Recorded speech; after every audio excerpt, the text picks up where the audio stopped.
Hey, what's up, everyone? Today we're going to be doing Doflamingo. Doflamingo just got a new green-purple leader in OP04, and we're going to go over it and the Doflamingo part rather than the Don Quixote Pirates. It works really cool as a film deck, similar to how the Kid deck worked if you ever built or played that. And without further ado, let's just get into it. So we have level 2 2K chopper blockers. It's a film card, so it can be searched with Nami, and it's just a nice searchable 2K counter for the most part. Its when attacking effect is decent if you're playing against Law or something like that, but never really use it, mostly just keep it in hand for a 2K counter. I play 2 Laws.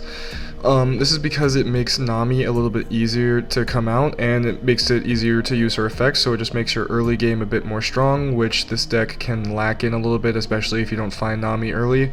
It can really struggle a little bit. And then we have Nami. She's the main searcher of the deck, along with Buena Fiesta, but mostly Nami because she can do it over and over and over again. She's a really good draw engine if they don't get rid of her, and you should protect her with your life because she's basically the way you're going to win games between her, Queen, and Grand Tesoro. Just making sure you always have a +1 over your opponent in your hand, basically, and it starts to really get daunting for your opponent as the game goes on longer and longer. So we have 4 level 7 Luffy blockers, really annoying blocker to deal with. 7k blocker is nothing to shake a stick at, and it can also summon Nami on play, it can summon Law on play, it can summon Chopper on play, it can summon Shiki on play, it can summon Uda on play, and it can summon Bartolomeo on play. So, insane card, one of the best in the deck, and it can be searched with Buena Fiesta and Nami. 4 Pudding, or Sugar, sorry, I always get those two mixed up, oh my god. Sugar is a really good control card, if your leader is the Don Quixote Pirates, which it is. As soon as your opponent plays anything to the field, you can immediately rest one of your opponent's characters. It does not have to be the one they played even, so your opponent basically has to play around that unless they can KO her some way. She is very frustrating to deal with. And then also on play, she rests a 4 or less. So a ton of value in a card, and I only wish it was searchable a little bit easier, but we'll have to wait until OP05 for that. 4 10-drop Doflamingos. I'd like 3, but 4 is just optimal because of how long the games go in this format. You want to be seeing it, and then once you see it once, you want to follow it up again usually. So 2 Doflamingos in a row pretty much guarantees you the game most of the time. So if you can pull that off, you're in good shape. The way I kind of play the deck is just stall, wait for them to overcommit with too many attacks, Doflamingo, Doflamingo. If possible, it's really toxic, and there's not much your opponent can do about it at all. Just not being able to unrest their characters is insanely strong, unless you're playing against like Rebecca with the Luffy or something like that. You have 2 film Bartolomeos. End of your turn, rest this character and set a film type character other than Bartolomeo as active. So sets Uda active, Grand Tesoro, Shiki, Law, Chopper, Nami, Luffy. Mostly going to be used for Luffy. A 7k swing that resets itself every turn is going to be really frustrating to play against. And then your opponent is probably going to have a difficult time outing Bartolomeo, knowing that you're probably going to have Luffy, Uda on the field, maybe even a Sugar. It's going to be a nightmare for them. This deck really can run away with some games if it starts off strong. Shiki, mostly just used for the 2k counter, although the trigger is not bad at all. I won a game in the final round thanks to this trigger on my last life. Gave me another body to swing with. Sometimes that's all you need, so something to keep that in mind. 2 Queens. Draw 2, trash 1 on play for -1 Dawn to the deck. Usually want to do it when you're all full of Dawn, if possible. If not, no big deal. Still a really good blocker and a really good effect. 4 Udas. On block, rest one of your opponent's characters with a cost of 5 or less. This is one of the most annoying effects in the game. Goes hand in hand with Sugar. Really annoying deck to deal with. Like really hard to overcome if you don't have KO effects or other type of removal. Uda's very good, very annoying, and that's why the starter deck she came in is skyrocketing right now. 2 Tesoro is a draw engine. Really good late game draw engine if you can sort of get it out on the field without your opponent having any sort of removal. it will pretty much win you the game instantly. If they can't get it off the field right away, it is a big problem for them, and if you set it active with Bartolomeo at the end, even bigger problem. For Buena Fiesta, Insane Searcher and 2K Counter, not much else to say about it. For Punk Gibson, one of the best events, rest of 4 or less on counter, and then the trigger is rest any character. For Spiderweb, up to one of your leaders or characters gains plus 4,000 power, then set up to one of your characters is active. This is going to be used to set usually the Luffy or Uda active again, or maybe even Nami if they're trying to target her and you don't want her to go down yet. Really annoying card. This deck is so good. I think in OP05 and beyond it's going to pop off even more. I'm really excited to see how it does. 2 Weaklings can't choose the way they die. Rest up to one of your opponent's characters or leaders, and then KO up to one of your opponent's rested 6 cost or lower characters. Fun fact, this can actually be used in the battle phase of the counter part. So if they're attacking you with, say, 10,000, you rest their leader and KO the thing that's attacking you. That attack is just completely nullified. Basically, it's like it never happened. So really insane thing you can do there, or you can just hold on to it, wait for your opponent to build a big board, wait for them to swing, rest 2 of them, or rest and KO one of them, and then drop the 10-drop Dofi the next turn.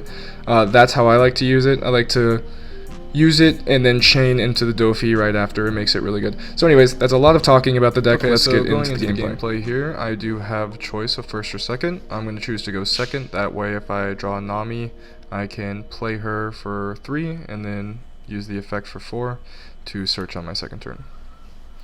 He plays Mononosuke and passes. I top deck Buena Fiesta, which I'm going to play, and I search out an Uda most likely because I already have a Luffy in my hand.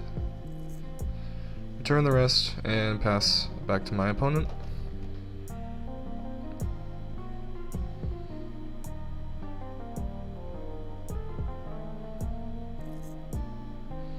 Opponent attacks 5 to life. I'm probably going to take it because there's nothing really I want to pitch out of my hand at the moment.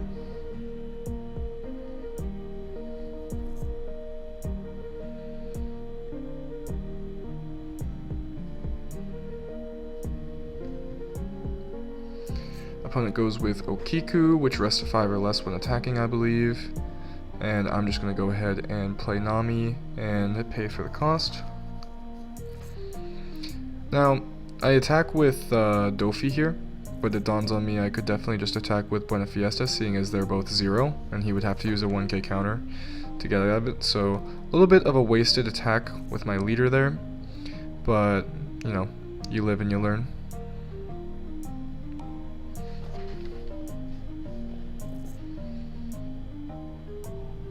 I'm going to play Nami. Nami searches another Buena. Never bad to have another searcher / 2k counter in your hand. A little bit too early for Tesoro, I'd say, so I left him there.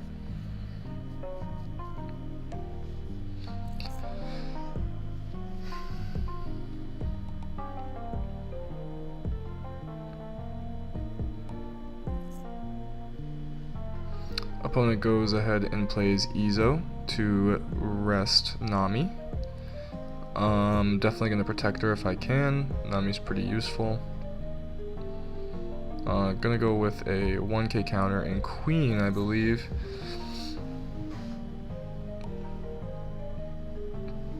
Yep.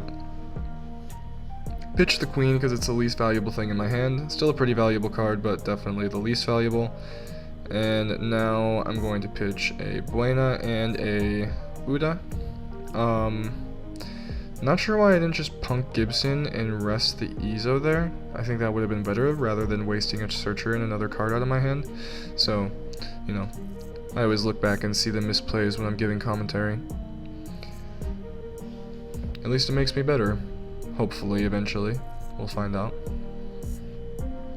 So, attach 2 Dawn to Nami here so I can just swing with 7 when attacking, and then activate her effect.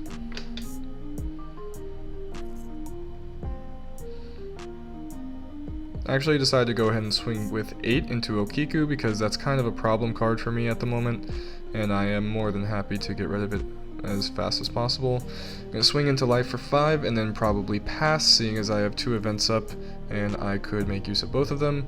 Or maybe I'll just swing in with 6 because I didn't want to use both of the Dawn and have a Dawn unavailable for the effect, basically.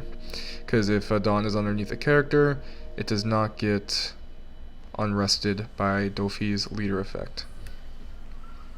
Just something to keep in mind, because that has come up a few times. I was really confused on the ruling about that at first, so if you're wondering, you cannot return Dawn that are rested underneath a character for the Doflamingo leader effect. So he's going to go 7 into Nami, really trying to get rid of her, which is no surprise. She is quite the problem if you're playing against this deck, because you just draw, and there's really not much they can do about it. You get your counters, you get your events, you get your Udas, your Luffys, you get completely set up just from the Nami. She is so good. I understand why people want to get rid of her as fast as possible. So, gonna attack and activate Nami's effect again to hopefully get something a little bit better. Find a Shiki, but at least I don't miss, so at least I got a 2k counter in hand. And now I'm going to play a Luffy with a Law and pass. I think I forgot to attack with my leader there. A little bit of a misplay, or it's actually a pretty large misplay. I could tell you how many games come down to 1 card. 7 to Nami. Not sure how much longer I'm going to be able to protect her, but I do choose to protect her just a bit longer and rest Raizo. He goes 3 to Law. Not going to protect Law. Not super important. Just sort of played it out of convenience with the Luffy. Law isn't really any... He doesn't really have any importance after the first few turns. He basically either summons Nami or he's a 1k counter. There's not much in between. It's just to exist to make the early game just the slightest bit better. Maybe on occasion you would use him as an extra body on the board just to swing with, but not usually. So I do get my 10-drop Dofi on here, and I get him on 3 characters. I should have attacked into the one that wasn't frozen. Not really sure what I was thinking here. But it has been a very, very long day. I'm recording all of these videos in a stretch before vacation, so if they're not the highest standard, I apologize. It has been a very long 24 hours of One Piece. Plays Mononosuke, taps him to draw an Odin, which is a little bit of a scary card. 7 into life. Gonna take it with Luffy and counter out with 9. Drops the Odin on board and ends turn. I dropped the 10. I dropped the 10 Dofi again. Really no reason not to. I was even hoping I would top deck a 3rd one because it is just so absurd. Like, they really cannot do much with that thing on the board. So this time I do attack 0 into 0 with to Mononosuke, but he does block with 1k with his own Mononosuke, which is a little bit counterintuitive to me. It seems like he could have just saved it in hand and then played it the next turn, unless he was saving the Dawn for something else. But I digress. We take out the Mononosuke finally, and then we swing into lead with 5. He takes, and then we're going to swing into lead with 10 with Dofi. He takes again, and pass. I think about swinging with Luffy. Interesting.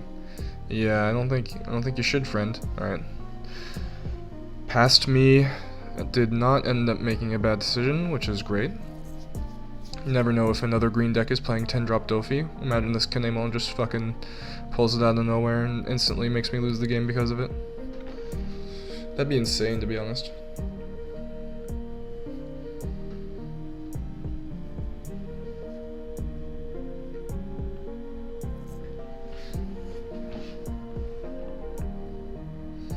So he goes 15 into Dofi here, which is a big number, for sure. I block it with 7, foolishly, because I didn't know that character could reset. Now I am closely reading the character as to not blunder again in the future. And I pretty much just go, yeah, you got it, I'll take the L. And I lose my Dofi in a very sad manner. And my Luffy as well. So, really unfortunate turn for me there. Just gonna attack 10 into life, and then probably split my Dons up evenly, and that should be game. I don't think he's got nearly enough cards in hand to block 10k, 10k, and I don't know if Dofi is 10 or 12k, but definitely doesn't have enough. I should just attach the rest to Dofi here, I would think, but no reason not to do it with Nami, I guess. Less cards in hand if something silly happens. So 10 with Nami, and they instantly surrender, and it boots me out to the menu. So anyways, I hope you guys enjoyed the gameplay. Really fun deck. I hope it gets a lot better, and I'm looking forward to see what it does in the future. Until next time, thank you guys for watching.